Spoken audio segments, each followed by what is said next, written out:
എടാ, നീ ഇങ്ങനെ വിഷമിച്ചിരിക്കാതെ. നീ എലിസബത്തിൻ്റെ കാര്യത്തിൽ ഇത്ര സീരിയസ് ആണ് ഞാൻ അറിഞ്ഞില്ല. തുടക്കത്തിലത് ഫൺ തന്നെയായിരുന്നു, പക്ഷേ എപ്പോഴാണ് എൻ്റെ മനസ്സ് കൈവിട്ട് പോയെന്ന് എനിക്കറിയില്ല. ഒരു പെൺകൊച്ചിനെ അതിൻ്റെ അനുവാദം ഇല്ലാതെ അവൻ, അതും പോരഞ്ഞിട്ട് വർഷം കഴിഞ്ഞിട്ട് ഒരു കൊച്ചുമായിട്ട് അവൾ നിൽക്കുമ്പോൾ അവളെ കയറി കല്യാണം കഴിച്ച് നല്ല ബെസ്റ്റ് ഫൺ. മതി എല്ലാവരും കൂടെ ഇനി അവനെ കുറ്റപ്പെടുത്തിയത്. പക്ഷേ ഇതിനൊരു പരിഹാരം കാണും. അതിന് പിന്നെ അവളെവിടെയാണ് പോയേക്കുന്നത് വെച്ചാൽ ഇവനും അങ്ങോട്ട് പോയാൽ പോരെ. ബെസ്റ്റ്. ഇവനിൽ നിന്ന് രക്ഷപ്പെട്ടാൽ കൊച്ചു ഓടിപ്പോയത്. ഇനി ഇവനെ അങ്ങോട്ടൊക്കെ അതിൻ്റെ സമാധാനം കളയാൻ വേണ്ടി പറഞ്ഞു വിടാനാണോ?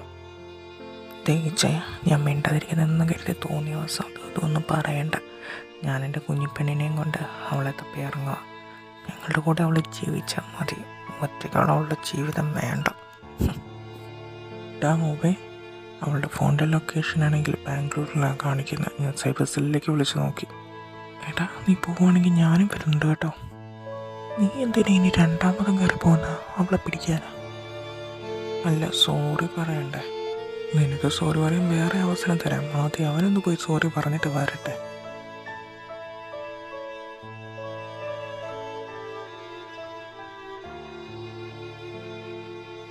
പോയ കാര്യം എന്തായി മോനെ? അങ്ങനെ അങ്ങ് കൈവിടാൻ പറ്റുമോന്നേ? ഞാൻ കണ്ടെത്തിയിട്ടുണ്ട്. ഒരാഴ്ച ഓഫീസിലേക്ക് ലീവ് പറഞ്ഞിട്ട് ഞാനാണെങ്കിൽ ബാംഗ്ലൂർക്ക് വരുന്ന പോവാം. ഓ ആണോ? എൻ്റെ പൊന്നുമോൻ തപ്പി ഇറങ്ങിയല്ലേ? നീ ആ കൊച്ചിനെ വിളിച്ചോണ്ട് വാടാ. എന്നിട്ട് നീ ഡിവോഴ്സ് കൊടുക്കണം. എന്നിട്ട് ആ കൊച്ചിനെ എനിക്ക് നല്ലൊരു ആണിനെ കൊണ്ട് കെട്ടിക്കണം. ഡിവോഴ്സ് എന്നാണോ നിങ്ങൾ പറഞ്ഞത്? എങ്കിൽ പിന്നെ ആ കേസ് എനിക്ക് കിട്ടുമോ? ആ മാടലി വെച്ച് നിനക്കിട്ട് ഞാൻ ഒരെണ്ണം തരും കേട്ടോ. അവൻ്റെ പോര കത്തുമ്പോൾ വാഴ വെട്ടുന്ന. ഏത് നേരത്താണ് എൻ്റെ ജോണപ്പ? അവൻ കർക്കിടകത്തിലായിരുന്നുണ്ടോ? ഒരു മഴയുള്ള രാത്രിയിൽ.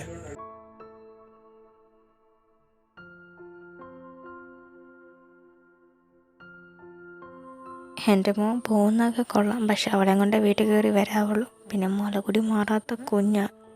നിങ്ങളുടെ രണ്ടുപേരുടെയും വഴക്കിനെ അതിനെ ആരോഗ്യമില്ലാതാക്കാൻ നടക്കുകയില്ല.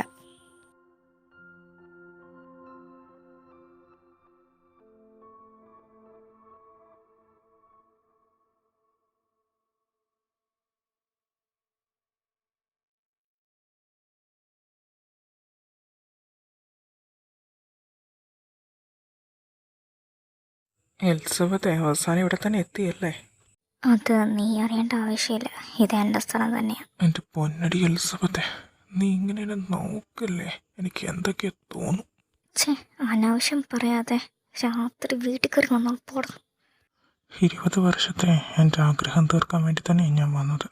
പക്ഷേ എൻ്റെ എലിസബത്ത് മോളെ ഇന്ന് ടയർഡല്ലേ? അതുകൊണ്ട് റെസ്റ്റ് എടുത്തു. ഈ നാളെ വരെ നമുക്കങ്ങ് ആഘോഷിച്ചേക്കാം. നീ എന്നാ പറയുന്നു? നാളെ വരെ ഞാൻ ജീവിച്ചിരിക്കുന്ന നിനക്കെന്താ ഉറപ്പ്? മോള് മരിക്കാനൊന്നും നിൽക്കണ്ട കേട്ടോ. എൻ്റെ ആവശ്യം കഴിയാതെ നീ ചാവത്തില്ല. നീ ഒന്നിനെ പ്രസവിച്ചിട്ടുണ്ടല്ലോ, അതിനു വേണ്ടി നീ ജീവിക്കുമെന്ന് എനിക്കറിയാം. എടാ ഊവേ, ഈ പാതിരാത്രി തന്നെ പോകണോ? നാളെ രാവിലത്തെ ഫ്ലൈറ്റിന് പോയാൽ പോരെ? അതെന്നാ, ഞാൻ ഈ പാതിരാത്രി പോയാൽ ഞാൻ എൻ്റെ കെട്ടിയോളെ കാണാനാണ് പോകുന്നത്, അല്ലാതെ എന്നെക്കൊണ്ട് പറയിപ്പിക്കരുത്. മതി, രണ്ടെണ്ണം കൂടെ അവിടെ കിടന്ന് ബഹളം ഉണ്ടാക്കിയത്. ഞാനും കൂടെ ഉണ്ടല്ലോ, അതുകൊണ്ട് കുഴപ്പമില്ല. ബഹളം ഉണ്ടാക്കി കൊച്ചിനെ എങ്ങാനും എഴുന്നേപ്പിച്ചിട്ട് അതിന് പായ വേണമെന്ന് പറഞ്ഞ് എൻ്റെ ഈ കൊടുക്കാനില്ല കേട്ടോ.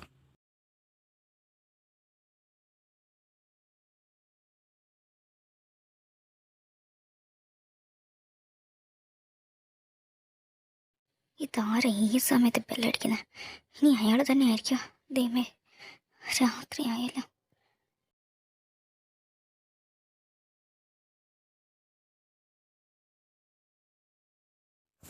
പെങ്ങളെ, ഈ കൊച്ചിനെ എവിടെയാണ് കിടത്തേണ്ട? റൂം ഒന്ന് കാണിച്ചു തരുമോ? നിങ്ങളെന്നാ മോളെയും കൂട്ടിക്കൊണ്ട് ഇവിടെ? എടാ, നീ ആ കാണുന്ന റൂമിലേക്ക് കുഞ്ഞിനെ കൊണ്ട് പൊക്കോ. എനിക്ക് ഇവളോട് കുറച്ച് സംസാരിക്കണം. അത് ഇച്ചേൻ്റെ മുറിയാ, ലെഫ്റ്റ് സൈഡ് കാണുന്ന എൻ്റെ റൂം. എടിയേ എലിസബത്തെ, എന്നതാ നിൻ്റെ ഉദ്ദേശം? ഞാൻ നിന്നെ കെട്ടിക്കൊണ്ട് പോകുന്നത് ഈ കുഞ്ഞിനെ എൻ്റെ കയ്യിൽ ഏൽപ്പിച്ചിട്ട് നിനക്ക് ലാലാന്ന് പറഞ്ഞ് പോകാൻ വേണ്ടിയിട്ടല്ല. നിങ്ങൾക്ക് കുഞ്ഞിനെ നോക്കാൻ മേലെങ്കിൽ ഇത്ര നാളെ ഞാനല്ലേ നോക്കിയത്? ഞാൻ നോക്കിക്കോളാം. എനിക്ക് നിങ്ങളെ സ്നേഹിക്കാൻ ഒക്കെയില്ല. എന്നെ ശല്യപ്പെടുത്തരുത്. നമ്മൾ നന്നായിട്ടൊന്ന് സ്നേഹിച്ചതിൻ്റെ ഫലമായിട്ടല്ലേ ഇപ്പോൾ ഒരു കൊച്ചുള്ളത്. എന്തായാലും കഴിഞ്ഞത് കഴിഞ്ഞ്. ഞാൻ ചെയ്തത് തെറ്റാന്ന് എനിക്കറിയാം. പക്ഷെ ഞാനിതൊന്നും അറിഞ്ഞിട്ടില്ലാത്ത കാര്യമാണ്. അതിന് സോറി ചോദിക്കുമോ നിന്നോട്? സോറി പറഞ്ഞാൽ എനിക്ക് നഷ്ടപ്പെട്ടത് തിരിച്ചു കിട്ടുമോ? ഡി, ഞാനാണെങ്കിൽ ഒത്തിരി താന്ന് നിൻ്റെ മുമ്പിൽ ഇപ്പം നിൽക്കുക. എനിക്കറിയാം ഞാൻ ചെയ്തത് തെറ്റാണ്. സോറി പറഞ്ഞാൽ നഷ്ടപ്പെട്ടത് തിരിച്ചു കിട്ടുമോ എന്നൊക്കെ നീ ചോദിച്ചാൽ ഇല്ലെന്ന് തന്നെ അതിൻ്റെ ഉത്തരം. പക്ഷേ ഇനി ഒന്നും നഷ്ടപ്പെടാതെ നോക്കാൻ എനിക്ക് കഴിയും. മതി, ഒന്നും പറഞ്ഞെന്നെ കൺവിൻസ് ചെയ്യാൻ ശ്രമിക്കണ്ട. നീ എന്നെ പറഞ്ഞാലും ഈ ആൽഡ്രൻ ഇവിടം വിട്ട് പോകത്തില്ല. ഞാനും കുഞ്ഞും നിൻ്റെ കൂടെ തന്നെ ഉണ്ടാവും. ഇനി ഞങ്ങൾ ഇവിടുന്ന് പോകുന്നുണ്ടെങ്കിൽ ഞങ്ങളോടൊപ്പം നീയും ഉണ്ടാവും. അത്ര തന്നെ. സമാധാനം തരല്ലേ കേട്ടോ. ഇല്ല, ഒട്ടും തരത്തില്ല. പിന്നെ എന്നാടി നല്ലൊരു മണം വരുന്നുണ്ടല്ലോ. നീ എന്തെങ്കിലും കുക്ക് ചെയ്ത് വെച്ചേക്കുവാണോ? എനിക്ക് നല്ല വിശപ്പുണ്ട്. ഓ, ഇങ്ങനൊരു സാധനത്തിൽ ഞാൻ എൻ്റെ ജീവിതത്തിൽ ആദ്യമായിട്ട് കാണുക. വാ, ഇനി എനിക്ക് വല്ലതും വരുത്തി വെക്കണ്ട, തന്നെ കൊതി വിട്ടിട്ട്. അങ്ങനെ വഴിക്ക് വാ മോളെ എൽസമ്മത്തെ, നിന്നെ ഞാൻ മെരുക്കി എടുക്കും. എന്നതാടാ ഇങ്ങനെ നോക്കി പിറുപിറുക്കുന്നതാ?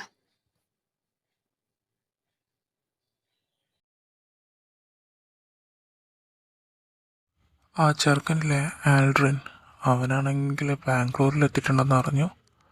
പിന്നെ എലിസബത്തും അവിടെയാണ്. ഇനി പഴയതെന്തെങ്കിലും ചികിത്സ കഴിഞ്ഞ് എടുക്കാൻ വേണ്ടിയിട്ടാണോ അവൽ പോയേക്കുന്നത്? അപ്പച്ചൻ വെറുതെ പേടിക്കാതെ. അവനെ കൊല്ലം പ്ലാനിട്ടിട്ടുണ്ടെന്ന് വെച്ച് അവനെ കൊന്നത് നമ്മളല്ലല്ലോ. ഓഹോ, അപ്പോൾ അതിൻ്റെ പുറകിൽ ഇങ്ങനെയും കുറേ കാര്യങ്ങളൊക്കെ നടക്കുന്നുണ്ടായിരുന്നല്ലോ. ഇച്ചായനെ കൊല്ലാനപ്പം നിങ്ങളാണോ കൂട്ടുനിന്നത്? നിന്നോടാരാ ഇപ്പം ഇങ്ങോട്ട് വരാൻ പറഞ്ഞത്? നിന്നെ ഏൽപ്പിച്ചിരിക്കുന്ന കാര്യങ്ങൾ മാത്രം ഇടപെട്ടാൽ മതി നീ, കേട്ടോ? താൻ എന്നോ ഒരു വല്യപ്പനാടോ? കൊച്ചുമക്കളെ മയക്കുമരുന്നിന് അടിമയാക്കി വെക്കുക, അതിനെ കൂട്ടു നിൽക്കാത്തവരെ കൊല്ലുക, അവരെ വെച്ച് സ്വന്തം കൊച്ചുമോളെ വേറെ ഒരുത്തിനെ വിൽക്കുക. ഛേ ഡാ, നീ പറഞ്ഞത് എങ്ങോട്ടാ പോകുന്നത്? ഇവിടെ നീ കേട്ട കാര്യം ഇവിടെ തീർന്നു. വേറെ ആരോടെങ്കിലും പോയി പറഞ്ഞാൽ മോനെ. മമ്മി അപ്പാക്കാണെങ്കിൽ ഒന്നും അറിയത്തില്ല. എനിക്കാണെങ്കിൽ പാട്ട് പാടിത്തരുന്നില്ല. പിന്നെ ആണെങ്കിൽ സ്റ്റോറീസ് ഒന്നും അറിയത്തില്ല. പിന്നെ എനിക്ക് ബോബോ തന്നില്ല. എടി കുക്കേ, ഒരു സാമാന്യ മര്യാദയ്ക്ക് എന്നെ പറ്റി കുറ്റം പറയുമ്പോൾ ഞാൻ കേൾക്കാത്ത രീതി വേണ്ടടി നീ പറയാൻ. ഇത് എന്നെ ഇരുത്തിക്കൊണ്ട് അവൾ പറയുന്നത് കേട്ടില്ലേ? ഓ, അപ്പൊ ഞാനിപ്പോ പറഞ്ഞതാണ് കുറ്റം. പക്ഷെ ബോബോ തരാനാരാ? അപ്പല്ലേ? രണ്ട് പേര് നിർത്തുന്നുണ്ടോ? കുറെ നേരമായി തുടങ്ങിയിട്ട്. നിന്നെപ്പോലെ എൻ്റെ കൊച്ചിനെ അഡ്വക്കേറ്റ് ആക്കാം. അവളുടെ വാക്ക് സാമർത്ഥ്യം കണ്ടോ? അവളുടെ തള്ളയെപ്പോലെ തന്നെ മുഖവും. കർത്താവെ, കുളി കഴിഞ്ഞ് ഡ്രസ്സ് ഇടുന്നതിൻ്റെ ബഹളമാണ് അവിടെ വരെ കേൾക്കുന്നത്. ഇടാ, അവൾക്ക് ചെറുതായിട്ടൊരു മേലായ്മ. ഈ സമയത്ത് ഞാനും കൂടെ വേണ്ടതല്ലേ? അതുകൊണ്ട് നൈറ്റിൽ ഫ്ലൈറ്റിന് ഞാൻ പോകും കേട്ടോ. അയ്യോ, എന്നെ പറ്റി എന്തെങ്കിലും സീരിയസ് പ്രശ്നങ്ങളോ വല്ലതും? ഏയ്, അങ്ങനെയൊന്നുമില്ല. ദേ, പിണക്കൊക്കെ മാറ്റി വെച്ചിട്ട് വേഗം തന്നെ അങ്ങോട്ട് എത്തിയേക്കണം കേട്ടോ. ആൽഡ്രിൻ കിട്ടിയ മിന്നുമായിട്ട് ഞാൻ ഇച്ചായൻ്റെ കൈ പിടിച്ച ആ വീട്ടിലേക്ക് കയറിയത്.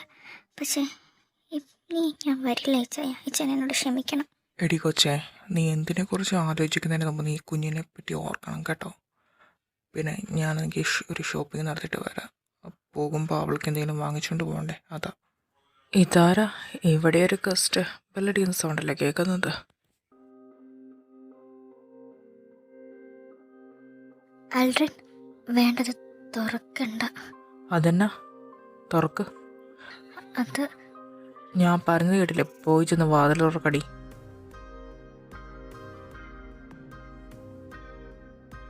ആ, മേഡം എവിടെ ഉണ്ടായിരുന്നോ? ഞാൻ ഓർത്തിനി വെളിയിൽ പോയെന്ന്. ഞാനിങ്ങനെ രാവിലെ തന്നെ പോന്നടി. ഇവിടെ നിന്ന് കൂടുതൽ പ്രശ്നം ഉണ്ടാക്കാതെ തപ്പോ. ഞാൻ ഇന്നലെ രാത്രി വന്ന് നിന്നോട് പറഞ്ഞിട്ടല്ലേ പോയത് ഞാൻ വരുമെന്ന്. എത്ര നാളത്തെ ആഗ്രഹമാണ്. ഇനി ഞാനത് കാത്തു നിൽക്കത്തില്ല. പച്ചേ, എൻ്റെ പെമ്പറന്നോത്തിയോട് നീ വന്ന് പറയുന്ന വർത്തമാനം അടിച്ച് നിൻ്റെ അണപ്പര് താഴിയിടുക വേണ്ടത്. എത്ര ധൈര്യം ഉണ്ടായിട്ടാ നീ?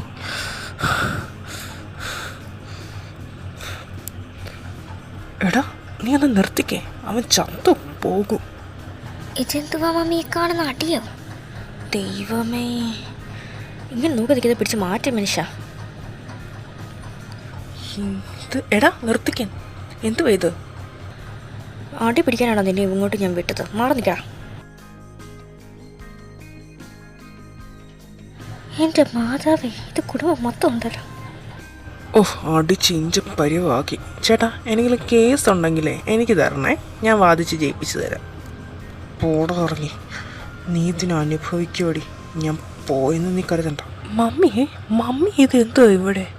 അപ്പന് വേറെ പണിയില്ലേ? എല്ലാവരും എഴുന്നേച്ചുകൊണ്ട് ഇങ്ങോട്ട് വന്നേക്കുവാണോ? ഇവൾക്കാണെങ്കിൽ യാത്രയൊക്കെ ചെയ്യാൻ പറ്റുമോ? എനിക്ക് യാത്ര ചെയ്യുന്നതിന് ഒരു ബുദ്ധിമുട്ടില്ല. എൻ്റെ ഇച്ഛാൻ്റെ കൂടെ ഇരുന്നാൽ മതി. പ്രഗ്നൻ്റ് ആയിരിക്കുമ്പോഴേ ഭാര്യയുടെ കൂടെ ഭർത്താവ് വേണമെന്ന് ഞാൻ ആഗ്രഹിക്കുന്നു. ഇച്ഛാൻ എങ്ങനെ നിൽക്കാത്തതുകൊണ്ട് ഇച്ഛാൻ എങ്ങനെ മനസ്സിലാവാനാ? എടി മതി, നിർത്ത്.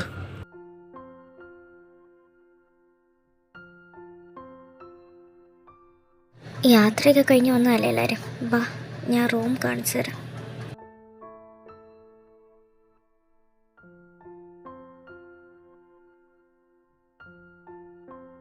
ഞാനൊരു കാര്യം ചോദിക്കട്ടെ? അവൾ പറഞ്ഞ പോലെ നീ കുക്കീനെ വയറ്റിൽ ചുമന്നുകൊണ്ടിരിക്കുന്ന സമയത്ത് ഞാൻ അടുത്ത് വേണമെന്ന് നീ ആഗ്രഹിച്ചിട്ടുണ്ടോ? ഇല്ല, തന്നെ ഒരിക്കലും കാണരുതെന്ന് ഞാൻ ആഗ്രഹിച്ചിട്ടുള്ളൂ. ഏറ്റവും കൂടുതൽ എന്നെ തളർത്തിയത് എൻ്റെ ഇച്ഛായൻ്റെ മരണമാണ്. പറ്റുവെച്ച് എൻ്റെ ഇച്ഛായനെ കൊന്നതാണെന്ന് കണ്ടുപിടിച്ച് തരാൻ പറ്റുമോ? ഞാൻ എല്ലാം മറന്ന് നിങ്ങളെ സ്നേഹിച്ചോളാം. അത് കണ്ടുപിടിച്ച് തരാൻ എനിക്ക് പാടില്ല. പക്ഷേ ഞാനത് കണ്ടുപിടിച്ച് തന്നത് കൊണ്ട് മാത്രമായിട്ട് നീ എന്നെ സ്നേഹിക്കേണ്ട.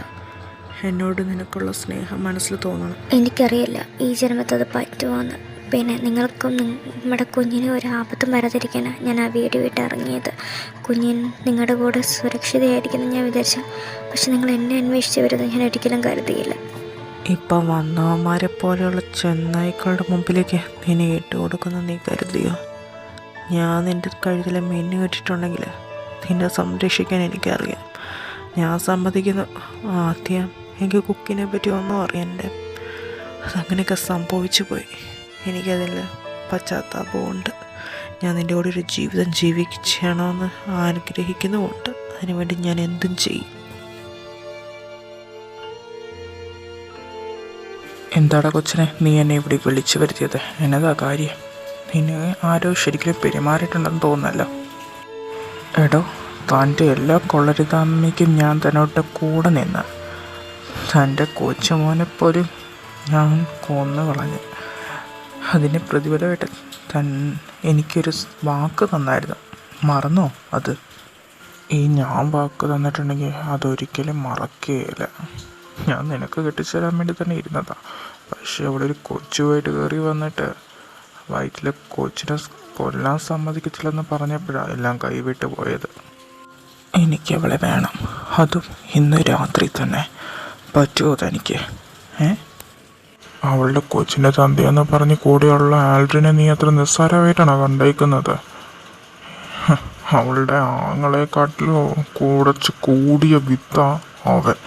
ആദ്യം അവനെ വീഴ്ത്തിയാൽ ഇതൊക്കെ നടക്കത്തുള്ളൂ. അങ്കിലത് എനിക്ക് വിട്ടേരെ. ഇന്ന് രാത്രി അവൻ്റെ അന്ത്യമാണ്.